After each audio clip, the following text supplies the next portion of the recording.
Warga Jepang kini sedang berhadapan dengan isu yang cukup besar. Hal ini berkaitan dengan 500.000 pendatang dari India.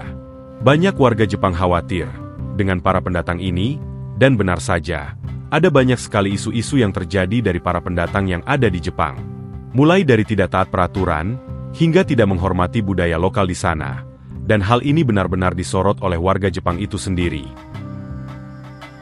外国人の受け入れと同時に始まる避妊薬の自由化。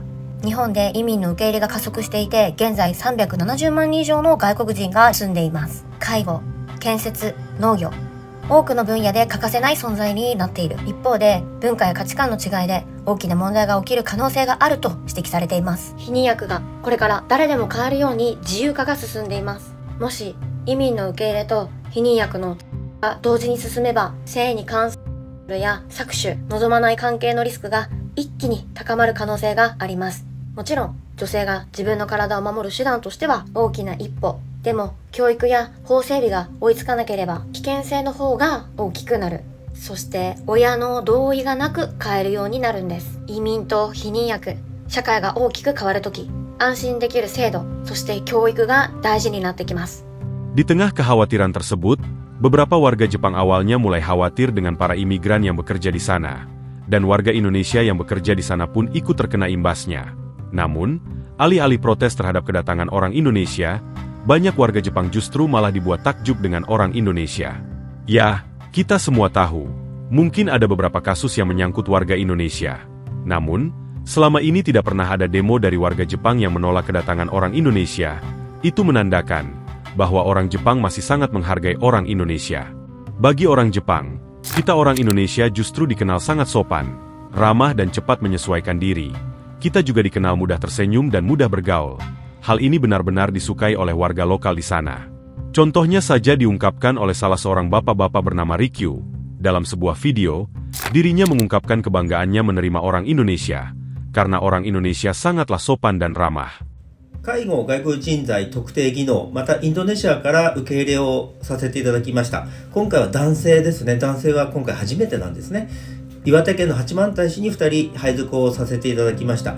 非常にピュアで素直で物腰が優しくてですね、いい介護人材になるんじゃないかということで、受け入れ先の社長とですね、お話をさせていただいていたところです。ただ彼らは初めて雪を見るんですね。で、道路に張った氷を見るのも初めてでした。ただただ驚いているという話ですが、受け入れしてくれる介護施設の代表、ないしは事務長、あるいはスタッフが非常に優しく受け入れをしてくれて、準備も整えてくれているので、常に安心した表情で日本の生活を始めていけるというふうに思って我々も安心しているところです。まさしく介護外国人材の物語がまた八幡平、岩手県八幡平で始まります。Ya, bisa dilihat ia menyoroti beberapa sektor pekerjaan yang diisi oleh orang Indonesia, dan semuanya berjalan dengan sangat baik. Ini menunjukkan bahwa karakter orang Indonesia begitu luar biasa di mata orang Jepang. Kita orang Indonesia dipandang seperti pahlawan. Karena apa? Karena jasa yang begitu besar dari orang Indonesia di beberapa sektor. Di sektor-sektor penting seperti panti jompo, pabrik, dan perhotelan, tenaga kerja asal Indonesia mulai menjadi tulang punggung.